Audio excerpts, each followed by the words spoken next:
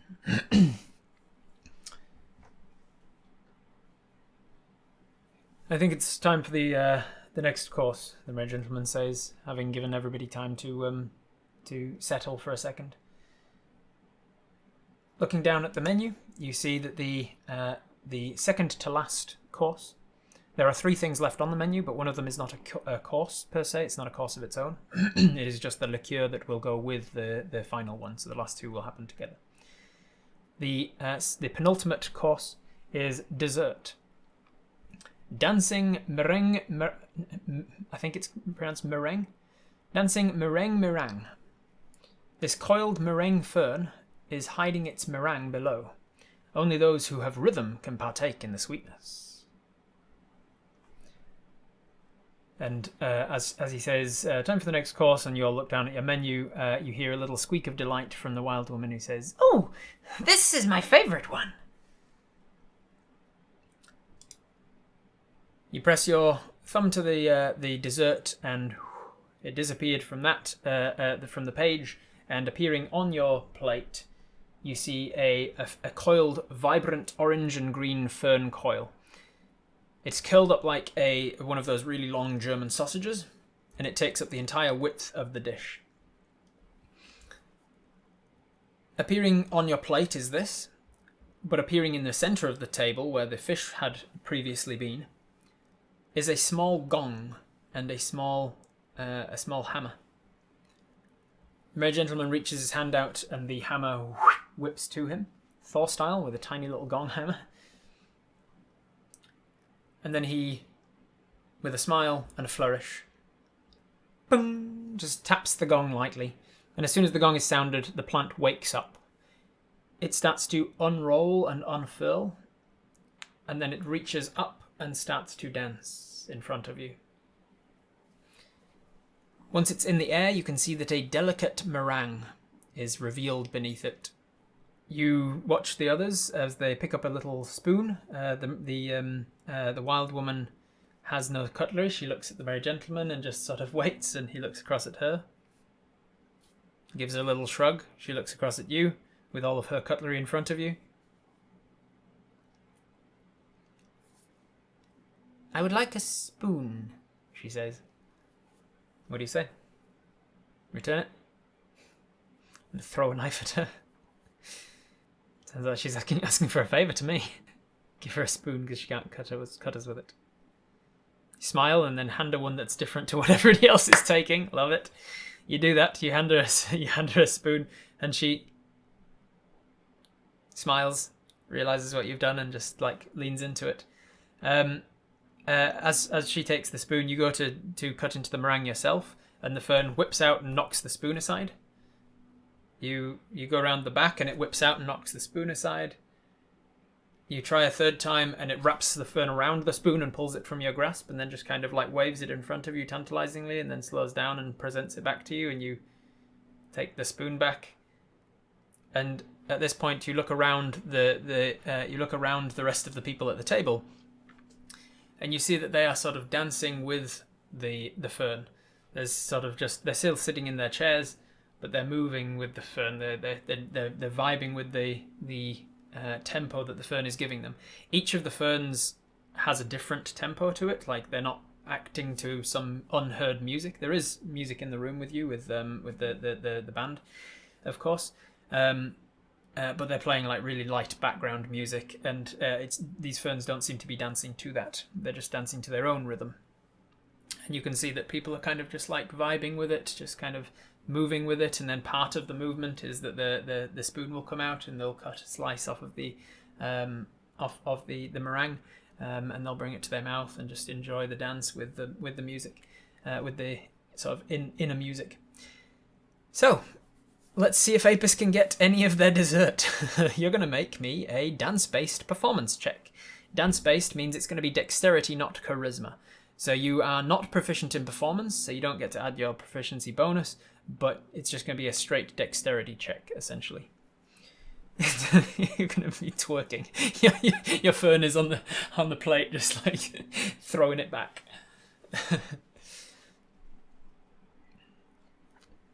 All right. Apis hears Mel's voice in their head going, "Apis, no!" and thinks better of the idea of grabbing their panpipes to play along. All right, you need to find rhythm in order to eat this dessert. I'd be sensory overload if I had to match rhythm with something that doesn't match the rhythm of the music in the room. Yeah. The fern of throwing it back. Yeah. All right. So, Apis, time for a dexterity check.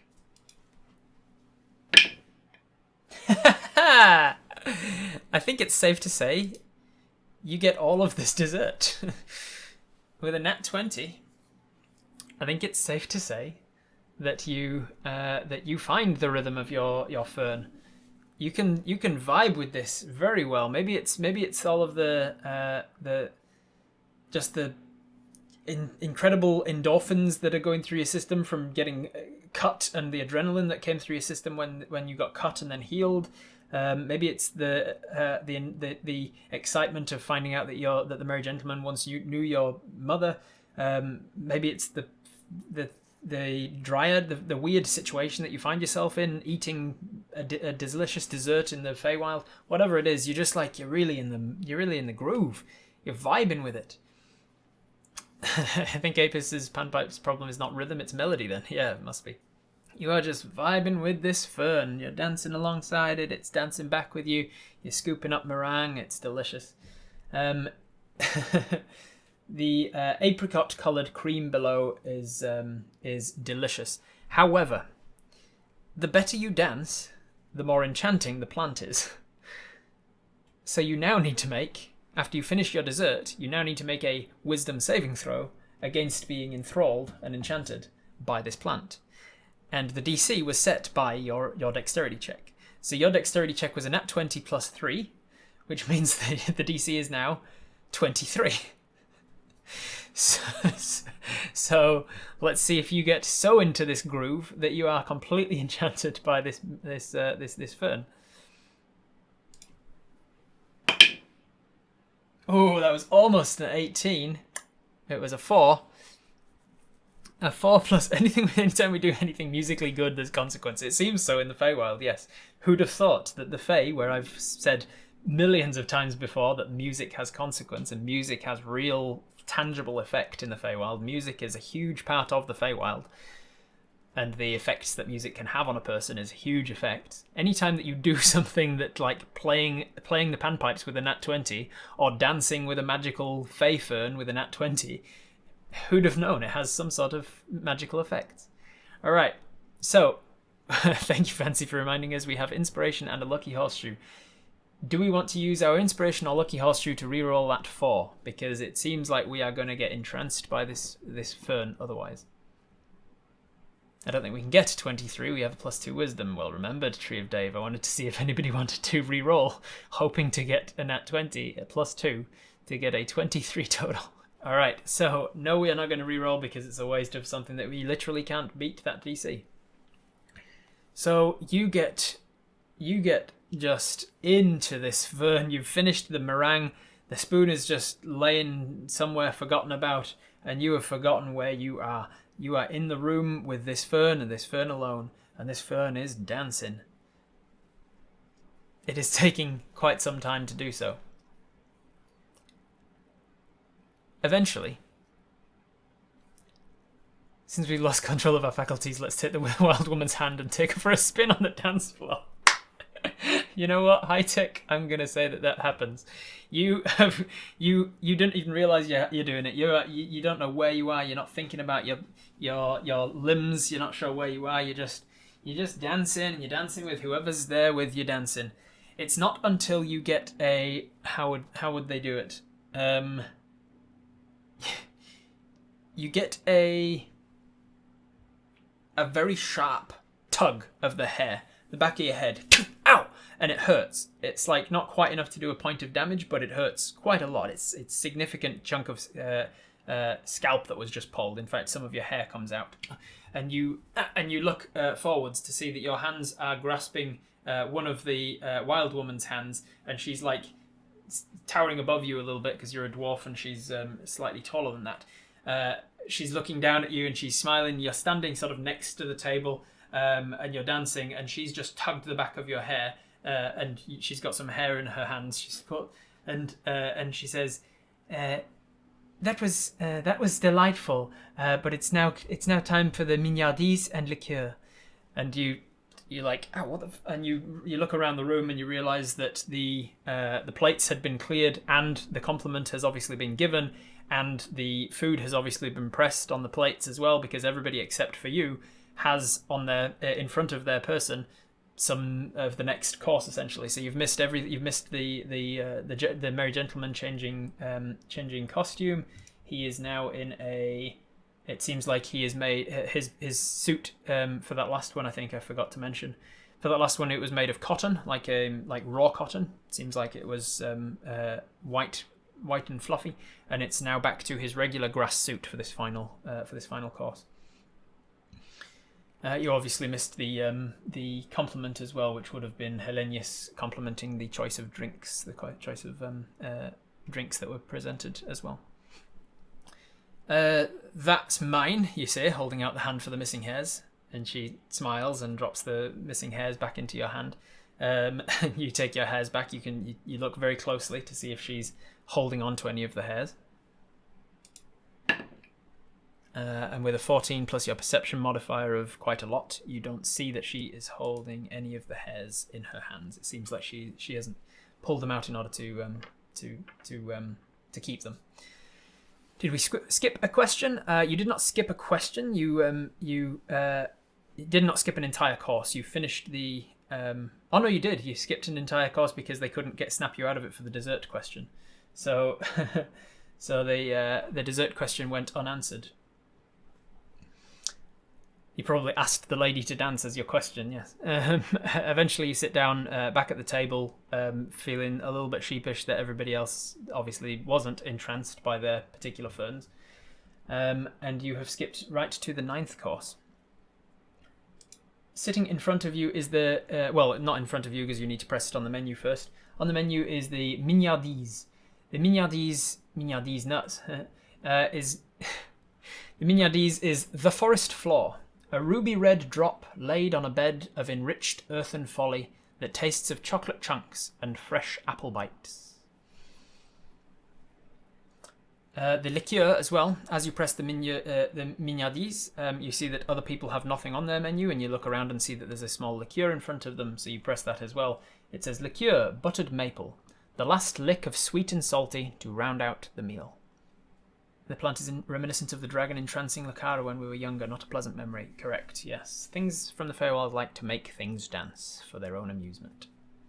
So, as you press this last thing, the menu goes blank and the entire paper disappears from the sides inwards until the menu is gone. You've made it through the entire meal, or at least you will have when you eat this final course. It appears like a drop of blood on a forest floor.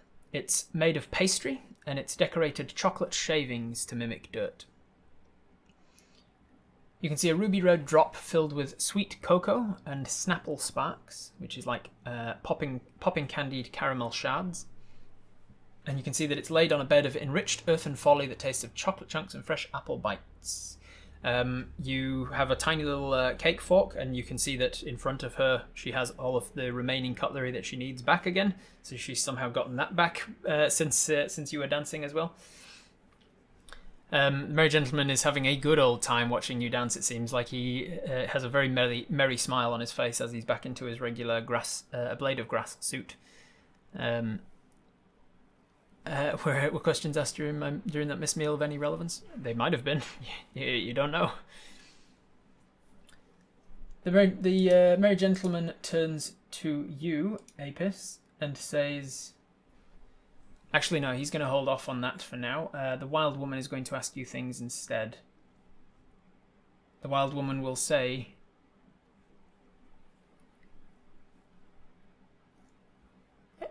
Archer, who will mourn you when you die? Well, that depends when I die.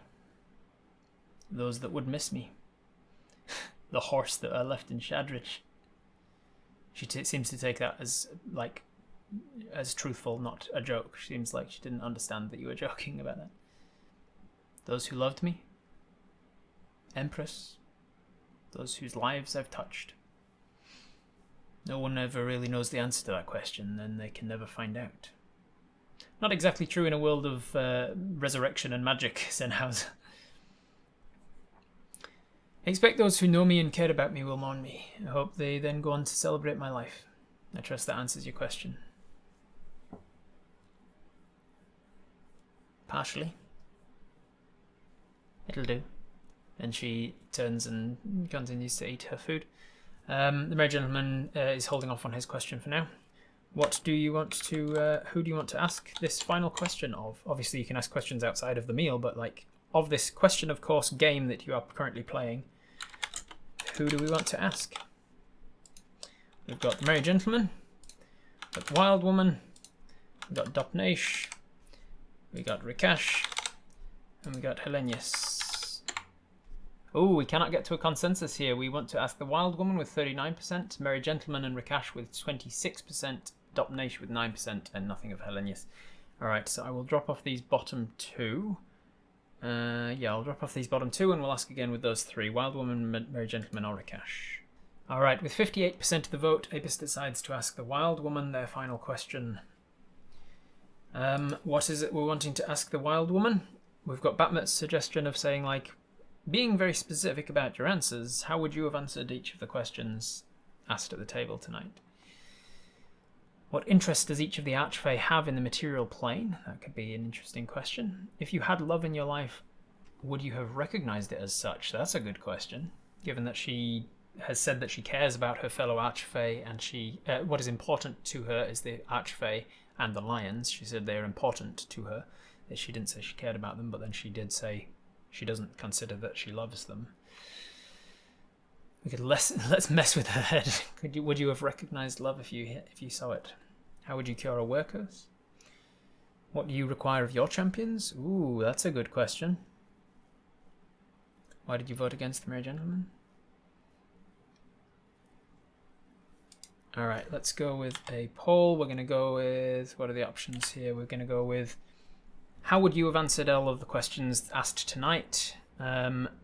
Why the material plane? What's your interest in it? What is the Archfey's interest in the material planes? Something about love, would you recognize love if you even saw it? If you had been loved or loved somebody, would you know what that was? How do you cure wear curses? Anything about wear curses? Or champions? Do you have champions? What do you use your champions for? What do you require of them? How long do champions work for you? All that stuff.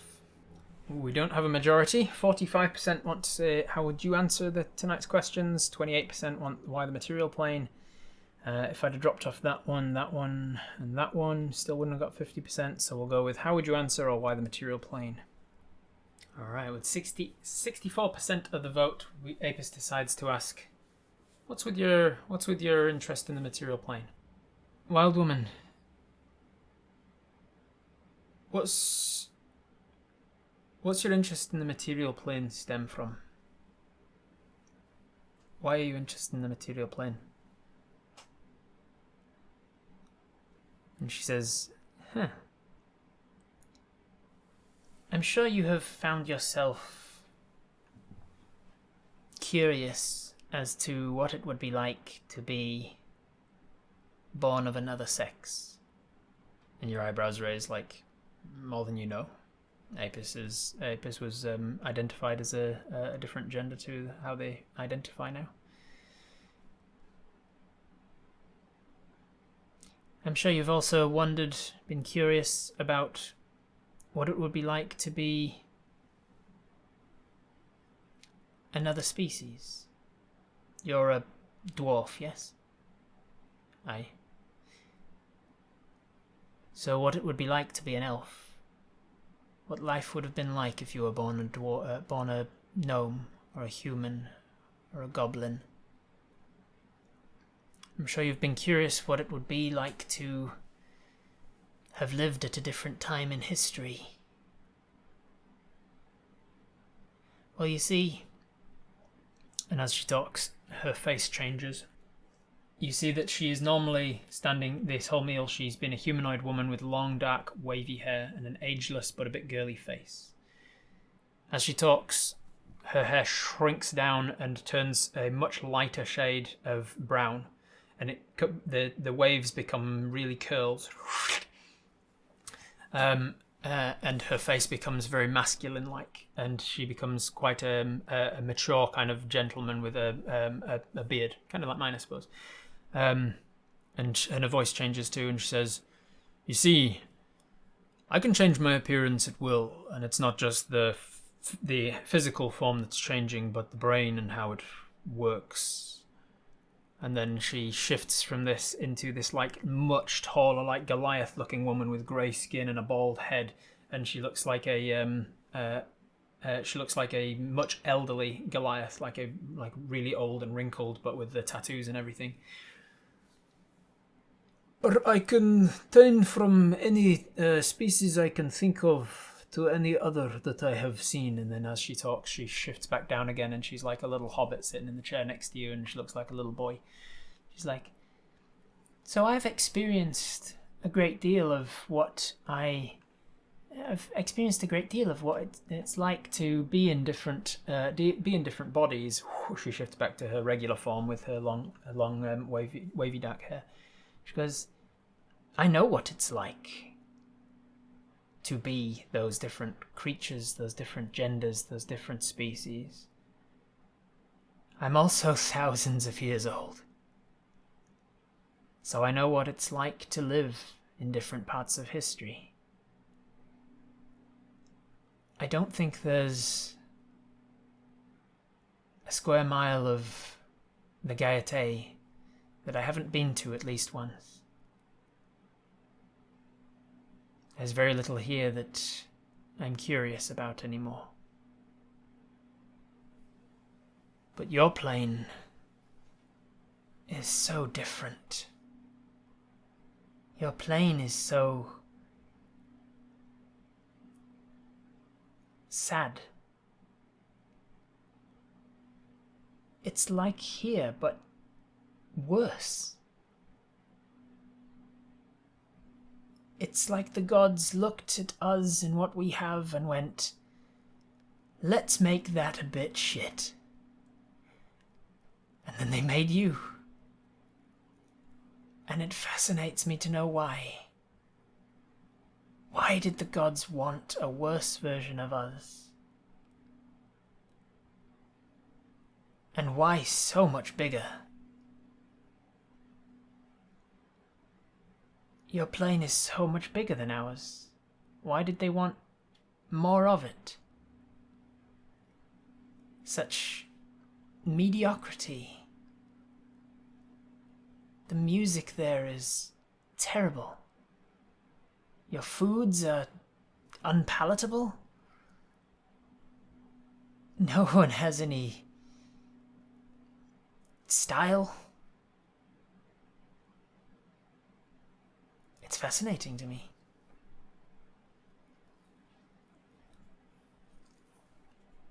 I trust that answers your question. Well, maybe yours was a draft. Takes a drink. This is getting biblical. Curiosity through hatred. Not hatred. She doesn't hate your material plane. She's just fascinated to know why the gods would be interested in a less good version of their plane. So you're interested in the material plane because it's not as good as here. I suppose I am, yes. I think my plane might have been made more sad so that we can appreciate the good more. I like to think the existence of bad things on the material means we can appreciate the good things more. It gives us contrast, makes us notice the good things stand out more. There's joy in the sadness.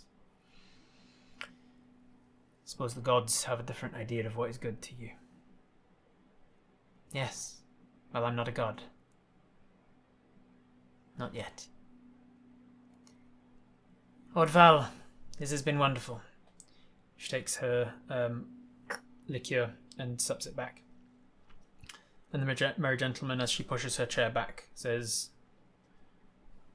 "Wait. I still have a question. Apis, what is a question that you would most like the answer to?"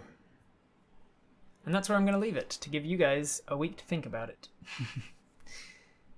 So head over to the Twitch Tales channel in my Discord and talk with the others about what you want from this, from the answer to this, the question that you most want the answer to. That is the Merry Gentleman's question, and I know for a fact that you will never agree on what the question should be, which is why it's hilarious to me. Thank you very much for joining me, everybody. I'll see you next time. Bye. Oh, hey, look at that. It's the end of the video. Don't forget to hit subscribe. See if you can get me to that next arbitrary milestone of 10,000 subscribers. That'd be pretty cool. Thank you.